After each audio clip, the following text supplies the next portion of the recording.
Vatican voice എന്ന ഈ പ്രോഗ്രാമിലേക്ക് എല്ലാവർക്കും ഹൃദ്യമായ സ്വാഗതം.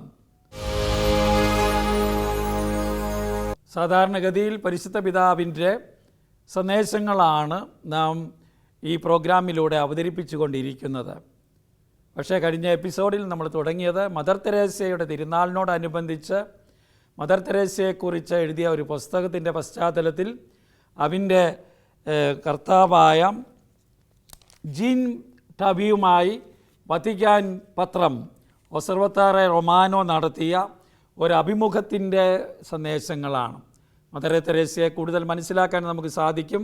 മാത്രവുമല്ല, ഇപ്പോഴത്തെ മാർപ്പാപ്പ ഫ്രാൻസിസ് മാർപ്പാപ്പ നിരന്തരം പറഞ്ഞുകൊണ്ടിരിക്കുന്ന കാര്യങ്ങൾ ആണ് മദറിൻ്റെ ജീവിതത്തിലൂടെ പ്രകടമായത് എന്നതും നമ്മൾ മനസ്സിലാക്കുകയായിരുന്നു. കഴിഞ്ഞ പ്രാവശ്യം നമ്മൾ പറഞ്ഞു നിർത്തിയത് ദാരിദ്ര്യം എന്ന് പറയുന്നത് വെറും സാമ്പത്തികമായ കാര്യം മാത്രമല്ല, അതിന് ബഹുമുഖമായ വശങ്ങളുണ്ട് എന്ന കാര്യമാണ്. സ്നേഹം അനുഭവിക്കാത്ത ആളുകളുണ്ട്, ഏകാന്തതയുള്ള ആളുകളുണ്ട്, പണമുണ്ട്, സമ്പത്തുണ്ട്, എല്ലാ സുഖസൗകര്യങ്ങളുമുണ്ട്, പക്ഷേ ഏകാന്തത അനുഭവിക്കുന്ന എത്രയോ പേരുണ്ട്. ഈ ഗ്രന്ഥകർത്താവ് തന്നെ പറഞ്ഞു തുടങ്ങിയത് താൻ വലിയ ആളായിരുന്നു, അമേരിക്കയിലെ ഉന്നത സ്ഥാനത്ത് നിന്ന ആളാണ്, ഉപദേശകനാണ്, പക്ഷേ ഒരു ആന്തരിക ശൂന്യതയുണ്ടായിരുന്നു. അവന് മാറ്റം വന്നത് മദർ തെരേസയെ കണ്ടുമുട്ടിയപ്പോഴും മദർ തെരേസ ദരിദ്രരെ ശുശ്രൂഷിക്കാൻ അവനെ പറഞ്ഞു വിട്ടപ്പോഴും പുഴുവരിച്ച് മരിക്കാൻ കിടന്ന മനുഷ്യനെ വൃത്തിയാക്കിയപ്പോഴുമാണ് തനിക്ക് ജീവിതത്തിൻ്റെ അർത്ഥം പിടികിട്ടിയത് എന്ന കാര്യം പറഞ്ഞുകൊണ്ടാണ് മദർ തെരേസയോടുകൂടി 12 കൊല്ലം എല്ലാം ഉപേക്ഷിച്ച് സന്നദ്ധ സേവനത്തിനായി വന്നത് എന്ന കാര്യമാണല്ലോ നമ്മളെ കണ്ടത്. അപ്പം ബഹുമുഖമാണ്.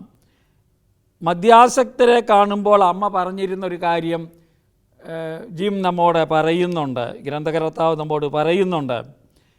അതിതാണ്, അവർക്ക് ഭക്ഷണമുണ്ട്, പക്ഷേ അവർ വിശക്കുന്നത് സ്നേഹത്തിന് വേണ്ടിയാണ്. അതാണ് മദ്യപാനത്തിലൂടെ പ്രകടമാകുന്നത്. അത് അവർക്ക് ലഭിച്ചില്ല എന്നതാണ്. അംഗീകരിക്കപ്പെടുന്നതിനാണ് അവർ ദാഹിക്കുന്നത്, സ്വാഗതം ചെയ്യപ്പെടുന്നതിനാണ്, സ്വീകരിക്കപ്പെടുന്നതിനാണ്, സഹിഷ്ണുതയ്ക്ക് വേണ്ടിയാണ്, ക്ഷമിക്കപ്പെടുന്നതിനാണ്. ഇങ്ങനെ എത്രയോ ഈ കാര്യങ്ങളൊക്കെയാണ് മനുഷ്യജീവനെ സംബന്ധിച്ചിടത്തോളം വളരെ പ്രധാനപ്പെട്ട കാര്യങ്ങൾ. ദാരിദ്ര്യത്തിന് പല മുഖങ്ങളുണ്ട്. ഏകാന്തത അനുഭവിക്കുന്നവരിലുള്ള ഈശോയുടെ സാന്നിധ്യം നമുക്ക് ബന്ധങ്ങൾക്കായി നമ്മളെ ക്ഷണിക്കുകയാണ് എന്ന് അമ്മ പറയുമായിരുന്നു. ഇതെല്ലാം അമ്മയോട് കൂടെയുള്ള ജീവിതത്തിലൂടെയാണ് താൻ പഠിച്ചത് എന്ന് ജിം നമ്മോട് ഈ ഗ്രന്ഥത്തിലൂടെ സ്നേഹിക്കാനും സ്നേഹിക്കപ്പെടാനും എന്ന ഗ്രന്ഥത്തിലൂടെ അവതരിപ്പിക്കുകയാണ്.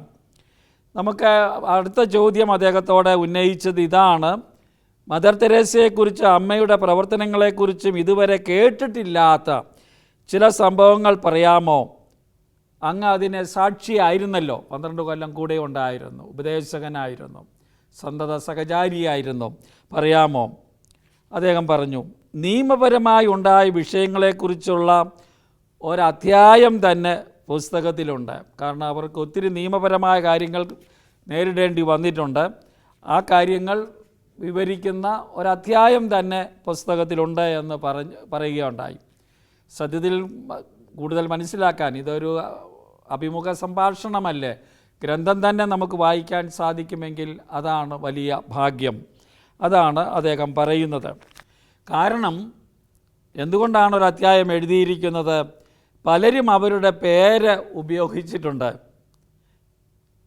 പണം സമാഹരിക്കുന്നതിന്, ബിസിനസ് കെട്ടിപ്പടുക്കുന്നതിന് പലരും അവരുടെ പേര് ഉപയോഗിച്ചിട്ടുണ്ട്. അവരുടെ പേരിൽ ഇവരുടെ അഡ്രസ്സ് കൊടുത്തുകൊണ്ട് ധാരാളം പണം, അത് നമ്മൾ പണ്ട് കേട്ടിട്ടുണ്ടായിരുന്നതാണ്, ധാരാളം പണം അവർ സ്വന്തമാക്കിയിരുന്നു മറ്റുള്ളവർ.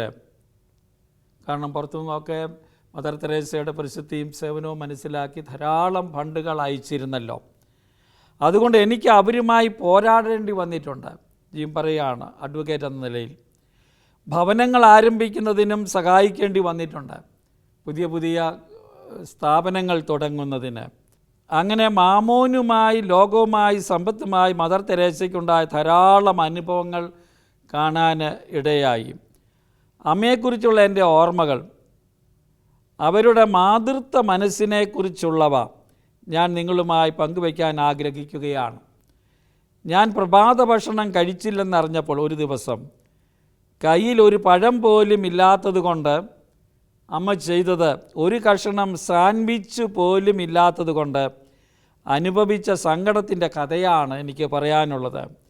അവർ ഒരു ചെറിയ കഷണം ബ്രെഡ് എടുത്ത് നന്നായി തുടച്ച് ഒരു നാപ്കിനിൽ പൊതിഞ്ഞ് എൻ്റെ പോക്കറ്റിൽ വെച്ചുകൊണ്ട് പോയി കഴിക്കുവാൻ നിർബന്ധിച്ചത് ഞാൻ ഓർക്കുന്നു. മാതൃത്വപരമായ ഒരു സമീപനമാണ് അമ്മയുടേത്. അവർ ഒരു അമ്മയായിരുന്നു. തൻ്റെ മാതൃത്വം വളരെ ഹൃദ്യമായി പ്രകടിപ്പിക്കുകയും ചെയ്തിരുന്നു. ഹിലാരി ക്ലിൻ്റൺ, ഡയാന രാജകുമാരി, റൊണാൾഡ് റെയ്ഗൻ തുടങ്ങിയവരുമായി അമ്മയ്ക്കുണ്ടായിരുന്ന ബന്ധത്തിൻ്റെ ഇതുവരെ പ്രസിദ്ധീകരിച്ചിട്ടില്ലാത്ത കഥകൾ എനിക്കറിയാം എന്ന് ഇദ്ദേഹം പറയുകയാണ്. തീർച്ചയായും വിശുദ്ധ ജോൺ പോൾ രണ്ടാമനുമായുള്ള ബന്ധത്തിൻ്റെ ചില കഥകളും 20-ാം നൂറ്റാണ്ടിലെ ഈ മഹാവ്യക്തികൾ തമ്മിലുണ്ടായിരുന്ന ബന്ധത്തിൻ്റെ രഹസ്യത്തിലേക്ക് സഭ കൂടുതൽ തീക്ഷ്ണമായി ശ്രദ്ധിക്കാൻ പോവുകയാണ് എന്ന് ഞാൻ കരുതുന്നു എന്നാണ് ഗ്രന്ഥകർത്താവ് പറയുന്നത്. അവർ സത്യമായും പരസ്പരം ഏറെ സ്നേഹിച്ചിരുന്നു. ഭീകരമായ ഏകാന്തതയാണ് ശക്തമാവുന്നത്. 1981 മെയ് 13 അദ്ദേഹത്തിന് വെടിയേറ്റപ്പോൾ അദ്ദേഹത്തെ ശുശ്രൂഷിക്കുന്നതിന് മദർ തെരേസ കൊൽക്കത്തയിൽ നിന്ന് യാത്രയായി. ജോൺ പോൾ രണ്ടാമൻ മാർപ്പാപ്പ വെടിയേറ്റ കാര്യം നമ്മൾ ഓർക്കുന്നുണ്ടല്ലോ. 81 തൻ്റെ പൊന്റിഫിക്കേറ്റിൻ്റെ ആരംഭ കാലഘട്ടത്തിലാണ് സംഭവിച്ചത്. അത്രയും അടുപ്പം അവർ തമ്മിലുണ്ടായിരുന്നു. അമ്മ അദ്ദേഹത്തെ അത്ര ആദരിച്ചിരുന്നു. അദ്ദേഹം അമ്മയെയും ആദരിച്ചിരുന്നു. അവരാണ് മാർപ്പാപ്പ എന്ന് കരുതിപ്പോകും വിധം അവരെ എങ്ങനെയാണ് മാർപ്പാപ്പ കണക്കിലെടുത്തിരുന്നത് എന്നതിനെപ്പറ്റിയും ഇവിടെ നമ്മൾ ശ്രദ്ധിക്കേണ്ടതാണ്. വലിയ ബന്ധമായിരുന്നു. നിങ്ങൾക്കറിയാവില്ല, അവാർഡ് കിട്ടിയപ്പോൾ, നോബൽ പ്രൈസ് കിട്ടിയപ്പോൾ പിതാവിനെ കണ്ടിട്ടാണ് പോകുന്നത് വാങ്ങിക്കാൻ. അവിടെ ചെന്ന് ജീവന് വേണ്ടി സംസാരിക്കണമെന്ന് മാർപ്പാപ്പയാണ് പറഞ്ഞത്. അബോർഷനെതിരായി സംസാരിക്കണമെന്ന് പറഞ്ഞതും ജോൺ പോൾ രണ്ടാമൻ മാർപ്പാപ്പയാണ്. അത് അമ്മ അതേപടി അനുസരിച്ചു എന്ന് നമുക്കറിയാം. ഈ കാര്യങ്ങളെല്ലാം ഞാൻ എൻ്റെ പുസ്തകത്തിൽ എഴുതിയിട്ടുണ്ട്. അദ്ദേഹം പറഞ്ഞു. അവരെക്കുറിച്ചും സിസ്റ്റേഴ്സിനെക്കുറിച്ചുമുള്ള നിരവധി കഥകളാണ് പുസ്തകത്തിൽ ഉള്ളത്. ഒരിക്കലൊരു സിസ്റ്ററിനെ പട്ടി കടിച്ചു. അവർക്ക് പേയിളകി. അവർ മരിക്കുന്നത് വരെ ആ ഭീകര മരണത്തിന് സാക്ഷിയായി ഒരമ്മയെപ്പോലെ ആ 48 മണിക്കൂർ അവരുടെ കട്ടിലിനരികിൽ അമ്മയുണ്ടായിരുന്നു. അവർ യഥാർത്ഥ അമ്മയായിരുന്നു. അപ്പം മദർ തെരേസ നമുക്കറിയാം കന്യാസ്ത്രീയാണ്, പക്ഷേ മദർ അമ്മയെന്ന് വിളിക്കുന്നു. യഥാർത്ഥ മാതൃത്വം പ്രകടമാക്കി ജീവിച്ച വ്യക്തിയാണ് മദർ തെരേസ. അതുകൊണ്ടാണ് അമ്മയായിരിക്കുന്നത്. അവർ ചിരിച്ചു. അവർക്ക് ഐസ്ക്രീം ഇഷ്ടമായിരുന്നു. മുമ്പ് ഞാൻ പറഞ്ഞല്ലോ, ചോക്ലേറ്റുകൾ ഇഷ്ടമായിരുന്നു. രോഗിയായപ്പോൾ വേദന സംഹാരികൾ എടുത്തു. അമ്മയുടെ അവസാനത്തെ 3 ദിവസങ്ങളിലെ സംഭവങ്ങളുടെ വിവരണം, പ്രത്യേകിച്ചും അവസാന ദിവസത്തിൻ്റെ വിവരണം ഇതുവരെ പറയാത്ത രൂപത്തിൽ പുസ്തകത്തിൽ ചിത്രീകരിക്കുന്നുണ്ട് എന്ന് അദ്ദേഹം പറഞ്ഞു. അമ്മയുടെ വിമർശകരെക്കുറിച്ചാണ് ഒരധ്യായം മുഴുവനും. അമ്മയെ വിമർശിച്ച ഒത്തിരി പേരുണ്ട്, നമ്മുടെ നാട്ടിലും അറിയാമല്ലോ. അവളുടെ പ്രവർത്തനത്തെ ഇടിച്ചു താഴ്ത്തിയവരുണ്ട്. അതെല്ലാം നമുക്കറിയാം. മിഷണറി പ്രവർത്തനമാണ്, മാനസാന്തരപ്പെടുത്തലാണ് അവരുടെ പ്രവർത്തനം എന്നൊക്കെ പറഞ്ഞുള്ള ഒത്തിരി വാദ കോലാഹലങ്ങൾ നമ്മുടെ നാട്ടിലൊക്കെ നടന്നത് നിങ്ങൾക്കറിയാമെന്ന് ഞാൻ കരുതുന്നു. തങ്ങളുടെ ഭാഗം ന്യായീകരിക്കുന്നതിനും വാദങ്ങൾ മുന്നോട്ട് കൊണ്ടുപോകുന്നതിനും അമ്മയെക്കുറിച്ച് പറയുന്ന പല കാര്യങ്ങളും വാസ്തവ വിരുദ്ധമാണ് എന്നതുകൊണ്ടാണ് ഞാൻ ആ കാര്യങ്ങളെല്ലാം എഴുതുന്നത് എന്ന് ജിം നമ്മോട് പറയുന്നു. അതുകൊണ്ട് അമ്മയുടെ വിമർശകർക്ക് മറുപടി പറയുന്നതിന് ഒരധ്യായം നീക്കി വച്ചിട്ടുണ്ട്. നിരവധി കഥകൾ പുസ്തകത്തിലുണ്ട്. ഫ്രാൻസിസ് മാർപ്പാപ്പയെ ഉദ്ധരിക്കുകയാണ്. കഥകളുടെ ശക്തിയെക്കുറിച്ച് പറയാറുണ്ടല്ലോ. അത് മാർപ്പാപ്പയ്ക്ക് ഏറ്റവും ഇഷ്ടപ്പെട്ടൊരു കാര്യമാണ്. കഥകളുടെ കാര്യങ്ങളെക്കുറിച്ച് നമുക്കറിയാം അടുത്ത നാളുകളിലാണ് പരിശുദ്ധ പിതാവ് വായനയെക്കുറിച്ച് എഴുതിയിരിക്കുന്നത്. ഫ്രാൻസിസ് മാർപ്പാപ്പ, ഞാൻ പ്രാസംഗികമായിട്ട് പറഞ്ഞതേ ഉള്ളൂ, വായന നഷ്ടപ്പെട്ടുകൊണ്ടിരിക്കുന്ന ഒരു കാലത്ത്, എല്ലാം നമുക്കറിയാം മീഡിയ വഴിയുള്ള വായനകളിലേക്കെല്ലാം ചുരുങ്ങിപ്പോയിരിക്കുന്ന ഒരു കാലഘട്ടത്തിൽ സോഷ്യൽ മീഡിയകളിലൂടെ വായന, യഥാർത്ഥ വായന, സീരിയസ് ആയിട്ടുള്ള വായന, അതേക്കുറിച്ച് മാർപ്പാപ്പ ഒരു കത്ത് ഈ അടുത്ത കാലത്ത് എഴുതിയിട്ടുണ്ട്. ഞാനത് നിങ്ങളുമായി പങ്കുവയ്ക്കുന്നതാണ്, പിന്നാലെ വരാമെന്ന് വിചാരിക്കുന്നു. അപ്പോൾ മാർപ്പാപ്പ കഥകളുടെ പ്രാധാന്യത്തെപ്പറ്റി പറഞ്ഞിട്ടുണ്ട്. അതിൻ്റെ ഒരു ശക്തി, കഥകളിലൂടെയാണ് സന്ദേശം നമുക്ക് ശക്തമായി മറ്റുള്ളവരിലേക്ക് പങ്കുവയ്ക്കാൻ കഴിയുന്നത്. അതിനോട് വളരെ വിശ്വസ്തതയാണ് ഈ പുസ്തകവും ചെയ്യുന്നത് എന്ന് അദ്ദേഹം തന്നെ ന്യായീകരിക്കുന്ന വാക്കുകളാണ് നമ്മളിവിടെ കാണുന്നത്. മറ്റൊരു ചോദ്യം ഉടനെ ചോദിച്ചത് ഇതാണ്: അമ്മയുടെ അവസാന ദിനങ്ങളെക്കുറിച്ച് പറയുമ്പോൾ വളരെ കാലം മുമ്പ് വന്ന ഒരു പുസ്തകത്തിൽ അമ്മ അവസാന നാളുകളിൽ അനുഭവിച്ച അവളുടെ ആത്മാവിൻ്റെ ഇരുണ്ട രാത്രികളെക്കുറിച്ച് പറഞ്ഞിരുന്നത് ഓർക്കുന്നു. ആ കാലത്തെക്കുറിച്ച് എന്ത് പറയുന്നു? ഇങ്ങനെ ആ കാലഘട്ടത്തിലുണ്ടായിരുന്നല്ലോ അമ്മയുടെ അവസാന നാളുകളിൽ. ഏതാണ് ഇരുണ്ട രാത്രികൾ, വേദന, മരണസമയത്ത് അനുഭവിച്ച ചില കാര്യങ്ങൾ, അതേപ്പറ്റിയാണ്. നമ്മളത് കേട്ടതാണ്, കേൾക്കാത്തവരെ ഉണ്ടാകുമെന്ന് ഞാൻ കരുതുന്നു. ഇവിടെ പറയുകയാണ്, അവളുടെ ആ ഈ ഇരുണ്ട ദിനങ്ങളെക്കുറിച്ച് ഒരു അധ്യായം തന്നെ ഞാൻ എഴുതിയിട്ടുണ്ട് എന്ന് അദ്ദേഹം ഉത്തരം പറയുന്നു. അവളുടെ മരണശേഷം നാമകരണത്തിനായി കത്തുകൾ കൊണ്ടുവന്നപ്പോൾ അവൾക്ക് സന്ദേഹങ്ങളും ചോദ്യങ്ങളും ഇരുട്ടുമുണ്ടായിരുന്നു എന്നറിഞ്ഞ പലരും സ്തബ്ധരായി. നമ്മൾ മനുഷ്യരുടെ ഒരു വലിയ പൊതുമുഖമല്ലേ കാണുന്നത്? കത്തുകളിൽ നിന്നാണ് ഇത് അറിഞ്ഞത്. അവൾക്ക് സംശയങ്ങളുണ്ടായിരുന്നു, ചോദ്യങ്ങൾ ഒത്തിരി ഉണ്ടായിരുന്നു, വേദനകൾ, ഇരുട്ടുണ്ട്, അന്ധകാരം. ഇത് ഒരു നല്ല വിശുദ്ധരുടെ ജീവിതത്തിലൊക്കെ അന്ധകാര രാത്രി എന്നൊക്കെ പറയുന്ന അനുഭവം, ഇരുണ്ട സമയമെന്ന് പറയുന്നത് മദർ തെരേസയ്ക്കും ഉണ്ടായിരുന്നു. നാം എല്ലാം കരുതിയത് അവൾക്ക് ഈ ദൈവാനുഭവങ്ങൾ ലഭിച്ചത് കാതിൽ ഒരു നിമന്ത്രണം പോലെയാണ് എന്നായിരുന്നു. നമ്മളൊക്കെ അങ്ങനെയല്ലേ ചിന്തിക്കുന്നത്? വിളിച്ചു, ദൈവം നേരിട്ട് വിളിച്ചു എന്ന രീതിയിൽ. അവളുടെ ജീവിതത്തിൽ എത്രമാത്രം ആശയടക്കം പാലിച്ചിരുന്നു എന്ന് നാം കണ്ടിട്ടുണ്ട്. എത്ര കർശനമായാണ് അവൾ മുന്നോട്ട് പോയതെന്നും നമ്മൾ കണ്ടു. അവൾക്ക് 75 വയസ്സായപ്പോഴാണ് ഞാൻ അവരെ ആദ്യമായി കാണുന്നതെന്ന് ഞാൻ പറഞ്ഞല്ലോ. അതായത് അവളുടെ ജീവിതത്തിൻ്റെ അവസാനത്തെ 12 വർഷം ഞാൻ കൂടെ ഉണ്ടായിരുന്നു. അവൾ അനുഭവിച്ച ഭാരങ്ങൾ ഞാൻ കണ്ടു, ഒടിഞ്ഞ എല്ലുകൾ കണ്ടു, എല്ലാ ഹൃദയാഘാതങ്ങളും കണ്ടു, സ്ട്രോക്കുകൾ കണ്ടു, ക്ഷയം കണ്ടു, ഡസൻ കണക്കിന് പ്രാവശ്യം വന്ന മലേറിയ എല്ലാം കാണുകയുണ്ടായി. അവൾക്കുണ്ടായതുപോലെ എപ്പോഴും നിങ്ങൾക്കും ശാരീരിക ആഘാതങ്ങൾ വരാം. എന്നാൽ ദൈവം അവൾക്ക് ഈ പ്രകാശവും പ്രചോദനങ്ങളും നൽകുകയായിരുന്നു. എന്നാൽ അവളുടെ മരണശേഷം അവൾക്ക് ദീർഘകാലത്തേക്ക് അന്ധകാരമല്ലാതെ ഒന്നുമില്ലായിരുന്നു എന്ന് വായിക്കുമ്പോൾ നാം ഷോക്കടിച്ച പോലെ ആയിപ്പോകുന്നു. ഞാൻ അവളുടെ പിൻഗാമി സിസ്റ്റർ നിർമ്മലയെ വിളിച്ച് അവർക്ക് എന്തെങ്കിലും അറിവുണ്ടായിരുന്നോ എന്ന് ചോദിച്ചു. നിർമ്മല പറഞ്ഞു, ഇല്ല, അവർക്ക് ഒന്നും അറിയുമായിരുന്നില്ല, ആരും അറിഞ്ഞില്ല. അതെന്നെ കൂടുതൽ സ്തബ്ധനാക്കി. അതെന്നെ അവളെ കൂടുതൽ സ്നേഹിക്കുവാൻ പ്രചോദിപ്പിച്ചു. കാരണം ഞാനും അതിലൂടെ കടന്നു പോയവനാണ്. ഞാൻ എൻ്റെ പരീക്ഷണങ്ങളെക്കുറിച്ച് എല്ലാവരോടും പറഞ്ഞിരുന്നു. അവളാകട്ടെ ആത്മീയ പിതാക്കന്മാരോടല്ലാതെ ആരോടും പറഞ്ഞില്ല. അതാണൊരു കാര്യം, അവളുടെ പ്രയാസങ്ങളും ദുഃഖങ്ങളും. ആ കത്തുകൾ നശിപ്പിച്ച് കളയണമെന്ന് അവൾ അവരോട് ആവശ്യപ്പെട്ടിരുന്നു.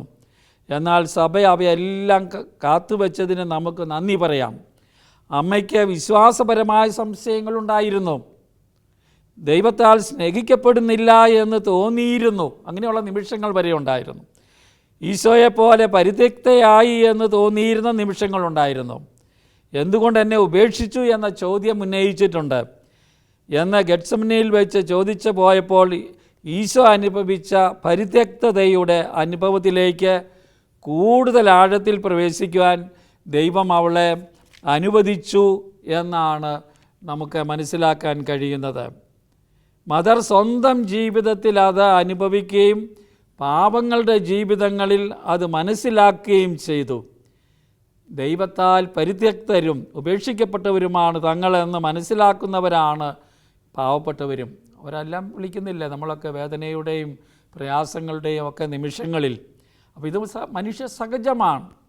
അമത്രേസ്യായും ജോൺ ഓഫ് ദി ക്രോസും വിശുദ്ധ ജോൺ ഓഫ് ദി ക്രോസും ഒക്കെ പറയുന്ന കാര്യങ്ങളാണ് മദർ തെരേസയ്ക്കും അനുഭവിക്കാൻ സാധിച്ചത്. അതെല്ലാം ഒരു യഥാർത്ഥ മനുഷ്യ സ്ത്രീയുടെ, പച്ചയായ മനുഷ്യ സ്ത്രീയുടെ അനുഭവങ്ങളാണ്. ആത്മീയതയിൽ വലിയ നന്മ ചെയ്ത, വലിയ സ്നേഹം ജീവിച്ച വ്യക്തിയുടെ ജീവിതത്തിൽ ഇതുണ്ടായിരുന്നു എന്നാണ് ജിം നമ്മെ ഓർമ്മിപ്പിക്കുന്നത്. അവർക്ക് ദൈവത്തിൻ്റെ സ്നേഹം എത്തിക്കുവാൻ അവൾ ഉണ്ടായിരുന്നു. അപ്പോൾ അതാണ് പാവപ്പെട്ടവരെ അവരുടെ പ്രയാസങ്ങളിലും ചോദ്യങ്ങളിലും ഉത്തരമായി നിൽക്കാൻ അമ്മയ്ക്ക് സാധിച്ചു. ഇതാണ് അതേപ്പറ്റി അദ്ദേഹം പറഞ്ഞത്. അടുത്തൊരു ചോദ്യം, ഒരു വിശുദ്ധ എന്ന നിലയിൽ ഇന്ന് അവൾക്ക് കൂടുതൽ വിശ്വാസ്യത പകരുന്നത് അതല്ലേ എന്ന് ചോദിച്ചു. കാരണം മാനുഷികമായ അനുഭവം നമുക്ക് എല്ലാവർക്കും ഉള്ളതാണല്ലോ. അതേപ്പറ്റി എന്തു പറയുന്നു? ജിമ്മിനോടുള്ള ചോദ്യമാണ്. ജിം പറഞ്ഞു, അതെ, അത് ശരിയാണ്. ഒരു വിശ്വാസമില്ലാത്തവർക്കും അല്ലെങ്കിൽ സഭ വിട്ടവർക്കും ഇതിലൂടെ അവൾ കൂടുതൽ അടുത്ത് ചെല്ലാനാകുന്നവളായി മാറുകയാണ് ചെയ്യുന്നത്. നമ്മോട് പങ്കുചേരുന്നവരാണ്. ഈശോയെപ്പറ്റി പറയുന്ന ഒരു വാചകമുണ്ടല്ലോ, എബ്രായർക്കാരുടെ ലേഖനത്തിലാണ്, മനുഷ്യസഹജമായ എല്ലാ പരീക്ഷണങ്ങളും വേദനകളും ഈശോയ്ക്കുണ്ടായിരുന്നു, പാപമൊഴിച്ചെല്ലാം. അപ്പോൾ അതുകൊണ്ട് പരീക്ഷിക്കപ്പെടുന്നവരെ അവന് മനസ്സിലാക്കാൻ ഒരു പ്രയാസവുമില്ല. അതാണ് ഈശോയുടെ മുമ്പിലേക്ക് നമുക്ക് ചെല്ലാൻ നമ്മളെ സഹായിക്കുന്ന ഏറ്റവും വലിയ കാര്യം, വിശ്വാസകരമായ കാര്യം. നഷ്ടപ്പെട്ടവരോട് അമ്മയ്ക്ക് അതിതീക്ഷ്ണമായ സ്നേഹമുണ്ടായിരുന്നു. നഷ്ടപ്പെട്ടെന്ന് കരുതുന്ന പലരും നഷ്ടപ്പെട്ടവരേ അല്ല, അവരെ സഭ തിരസ്കരിച്ചതാണ് എന്ന് അദ്ദേഹം എഴുതുകയാണ്. സഭയിലെ ദുരുപയോഗങ്ങളിലൂടെ മുറിവുകൾ പേറുന്ന ജനങ്ങൾക്ക് സൗഖ്യപ്പെടാൻ വല്ലാത്ത ബുദ്ധിമുട്ട് നേരിടുന്ന മുറിവുകൾ പേറിയവർക്ക് എപ്പോഴും സ്വാഗതം ചെയ്യുന്ന ഒരു അമ്മയായിരുന്നു മദർ തെരേസ. ആരെയും മാനസാന്തരപ്പെടുത്തിയതായി അമ്മ കരുതിയില്ല. അതാണ് അവൾ മാനസാന്തരപ്പെടുത്താനാണ്, എല്ലാവരെയും ക്രിസ്ത്യാനികളാക്കാനാണ് സേവനം ചെയ്യുന്നത് എന്ന പരാതിയാണല്ലോ മറ്റ് പല ഭാഗത്തു നിന്നും ഉണ്ടായത്. ദൈവമാണ് മാനസാന്തരപ്പെടുത്തുന്നത് എന്നതായിരുന്നു അവളുടെ ബോധ്യം. അമ്മ പറഞ്ഞിട്ടുണ്ട്, സ്നേഹിക്കുകയായിരുന്നു അവളുടെ ദൗത്യം. അവൾ ശുശ്രൂഷ ചെയ്തിരുന്നത് ക്രൈസ്തവർ ചെറിയ ന്യൂനപക്ഷമായിരുന്ന കൽക്കത്തയിലാണ്. കത്തോലിക്കരെ കൂടുതൽ നല്ല കത്തോലിക്കരാക്കുകയും മുസ്ലിമുകളെ കൂടുതൽ നല്ല മുസ്ലിമുകളാക്കുകയുമാണ് തൻ്റെ ദൗത്യമെന്ന് അവൾ കരുതിയിരുന്നു. അതും അവൾ ദൈവത്തിന് ഭരമേൽപ്പിച്ചു. നിത്യരക്ഷയെക്കുറിച്ചുള്ള ചോദ്യങ്ങൾക്കും രക്ഷയുടെ മെക്കാനിക്സിലും തീർപ്പ് കൽപ്പിക്കുവാൻ തനിക്കാവില്ലെന്ന് അവൾ കരുതിയിരുന്നു. അവൾ സ്നേഹിച്ചു. ദൈവം അവരെ സ്നേഹിക്കുന്നു എന്ന് അവൾ മനസ്സിലാക്കി. അവർ ദൈവത്തിൻ്റെ മക്കളാണെന്നും അവൾ വിശ്വസിച്ചു. എല്ലാ മനുഷ്യരും ദൈവത്തിൻ്റെ മക്കളാണ് എന്ന ബോധ്യത്തോടെ ആവശ്യത്തിലിരിക്കുന്നവരെ സഹായിക്കുകയാണ് അവൾ ചെയ്തത് എന്ന കാര്യം നമുക്ക് ഓർക്കാം. ഗ്രന്ഥകർത്താവ് നമ്മോട് പറയുകയാണ്, സ്നേഹിക്കുവാനും സ്നേഹിക്കപ്പെടുവാനുമുള്ള ദാഹത്തിൻ്റെ ഒന്നാം സ്ഥാനം അംഗീകരിക്കപ്പെടുന്നതിനുള്ള സംഘർഷങ്ങളും ഉള്ള ഈ കാലത്ത് നമ്മുടെ ക്രൈസ്തവ വിശ്വാസത്തിൽ അത് പ്രകടമാക്കുന്നതിന് വളരെ പ്രധാനപ്പെട്ട ഒരു സന്ദേശമാണ് മദറിൽ നിന്ന് നമുക്ക് പഠിക്കാനുള്ളത്. ഇതാണ് അദ്ദേഹം പറഞ്ഞു വയ്ക്കുന്നത്. മറ്റൊരു ചോദ്യം അദ്ദേഹത്തോട് ചോദിച്ചിരുന്നത്, ഇന്ന് ജീവിച്ചിരുന്നെങ്കിൽ അവൾ എന്തു ചെയ്യുമായിരുന്നു മദർ തെരേസ? എന്താണെന്ന് അങ്ങ് കരുതുന്നത്? ഇത് ബുദ്ധിമുട്ടുള്ള ചോദ്യമാണ് എന്ന് എനിക്കറിയാം. ചോദ്യകർത്താവ് പറയുകയാണ്, വളരെ പ്രത്യേകിച്ചും എല്ലാ സ്ഥാപനത്തിനും അവനെ കേൾക്കുന്നതിനോ അവനുമായി സംവാദം നടത്തുന്നതിനോ വലിയ ബുദ്ധിമുട്ടുള്ള ഇന്നത്തെ ധ്രുവീകൃത ലോകത്തിൽ ഇത് ബുദ്ധിമുട്ടാണെന്നറിയാം. എങ്കിലും അങ്ങ് എന്ത് ചിന്തിക്കുന്നു എന്ന ചോദ്യം. ആ ചോദ്യത്തിന് ജിം നൽകുന്ന ഉത്തരം ഇങ്ങനെയാണ്: അവൾ താൻ ചെയ്തുകൊണ്ടിരുന്നത് തുടരുമായിരുന്നിരിക്കും എന്നാണ് ഞാൻ കരുതുന്നത്. അത് അവളുടെ ജീവിതശൈലിയാണ്, അത് തുടർന്നുകൊണ്ടിരിക്കും. അതൊരു സാർവത്രിക സന്ദേശമാണ്. സനാതനവും ഈശോ മിശിഹായുടെ വിശുദ്ധ കുർബാനയോടുള്ള അവളുടെ സ്നേഹത്തിൽ, പരിശുദ്ധ അമ്മയുമായുള്ള ഐക്യദാർഢ്യത്തിൽ കേന്ദ്രീകൃതമായ ജീവിതം അവൾ തുടരുമായിരുന്നു എന്നാണ് ഞാൻ കരുതുന്നത്. എല്ലാ വിശുദ്ധർക്കും എന്നതുപോലെ മദർ തെരേസയ്ക്കും ഉണ്ടായിരുന്ന രണ്ട് കാര്യമാണ്. ഒന്ന്, വിശുദ്ധ കുർബാനയോടുള്ള വലിയ സ്നേഹം. എന്നും എഴുന്നേറ്റ് ആരാധന നടത്തിയാണല്ലേ, കുർബാനയിൽ പങ്കെടുത്താണ് അവൾ രോഗീ ശുശ്രൂഷയിലേക്ക്, മറ്റ് പരസ്നേഹ പ്രവർത്തനങ്ങളിലേക്ക് പോകുന്നത്. മാതാവിനോടുള്ള ഭക്തി, ഐക്യദാർഢ്യം, ഇത് തുടരുമായിരുന്നു എന്ന് അദ്ദേഹം പറയുകയാണ്. ഇത് അവൾ പ്രകടമാക്കിയിരുന്നത് പുറത്തിറങ്ങിയുള്ള ശുശ്രൂഷയിലൂടെയാണ്. മുറിപ്പെടുത്തുന്നിടം വരെയുള്ള ശുശ്രൂഷ അവൾ എപ്പോഴും മുറിപ്പെടുത്തുന്നിടം വരെ സ്നേഹിച്ചു. മറ്റുള്ളവർക്കായി വിനിയോഗിക്കാത്ത ജീവിതം ജീവിതമല്ലെന്ന് അവൾ പറഞ്ഞിരുന്നു. ഇതൊക്കെ നമ്മുടെ ജീവിതത്തെക്കുറിച്ചുള്ള തത്വചിന്തകളാണ്. മറ്റുള്ളവർക്കായി ജീവിക്കാത്ത ജീവിതം ജീവിതമല്ല, അവർക്ക് വേണ്ടി വിനിയോഗിക്കാത്ത ജീവിതം ജീവിതമല്ല, നമ്മൾ ഓർക്കേണ്ട കാര്യമാണ്. ഇന്ന് നാം അപരനെക്കുറിച്ച് ചിന്തിക്കുന്നതിന് നമ്മെ പ്രേരിപ്പിക്കുന്ന വളരെ നല്ല ഒരു സന്ദേശമാണിത് എന്ന കാര്യം നാം മറക്കരുത്. അപരനെക്കുറിച്ച് ചിന്തിക്കാതെ, അവരുമായി ജനങ്ങളുമായി ബന്ധപ്പെടാൻ പുതിയ വഴികൾ കണ്ടെത്താതെ നാം നമ്മെക്കുറിച്ചും നമ്മുടെ ലോകത്തെക്കുറിച്ചുമുള്ള നമ്മുടെ പദ്ധതികളിൽ കുടുങ്ങിക്കിടക്കുകയാണ്. അതാണ് ഇന്നത്തെ ലോകത്തിൻ്റെ ഒരു അവസ്ഥ. പ്രത്യേകിച്ച് ഒരു കോവിഡ് അനന്തര കാലം കുറേ കൂടെ സ്വാർത്ഥപരമായി തീർന്നു എന്ന് പറയുന്നവരുണ്ട്. അതേസമയം മറ്റ് ചില മാനങ്ങൾ വർദ്ധിച്ചിട്ടുമുണ്ട്. നമ്മുടെ അയൽക്കാരനെ ആവശ്യമുണ്ട് എന്ന സത്യം വീണ്ടും കണ്ടുപിടിക്കേണ്ടതുണ്ട്.